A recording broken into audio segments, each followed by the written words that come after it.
Hi everybody, we've been receiving a lot of queries recently about how funding works for apprenticeship frameworks in the new apprenticeship reformed landscape. So this video is to dispel a few myths about how apprenticeship funding is working for the old apprenticeship frameworks.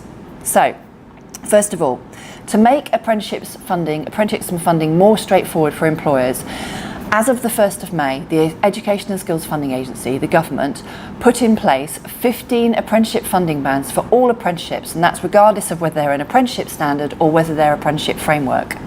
So the old funding arrangement, where you had to calculate what funding you would get for each component of the apprenticeship framework and how many guided learning hours there were, is now completely irrelevant. It no longer matters. All apprenticeships, regardless of whether they're an apprenticeship framework or an apprenticeship standard, are in one of those 15 funding bands. And the funding within those 15 funding bands covers everything you've got to deliver inside your apprenticeship. So, what that basically means is that guided learning hours are no longer applicable, and each individual component of an apprenticeship framework is funded from within that apprenticeship funding band. So at the end of this video, we're going to show you a slide which lists all of the apprenticeship funding bands. It also gives you a link to the two spreadsheets which are on the .gov server, which list all of the apprenticeship frameworks, which apprenticeship funding band they're in, and also gives you a link to a spreadsheet with all the apprenticeship standards and which funding band they are in.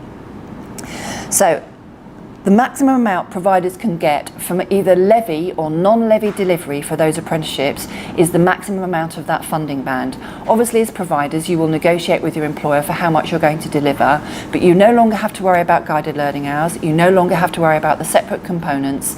That maximum funding band amount is what you get to deliver that apprenticeship. We have a specialist area on our website dedicated to apprenticeships which speaks about this and gives you lots of links to other useful information on the .gov server, but also talks in more detail about the apprenticeship reforms, both from the point of view of providers, but also from the point of view of employers. So if you need any more information at all, please don't hesitate to go to the apprenticeship section on our website, which explains this in more detail. Thanks very much.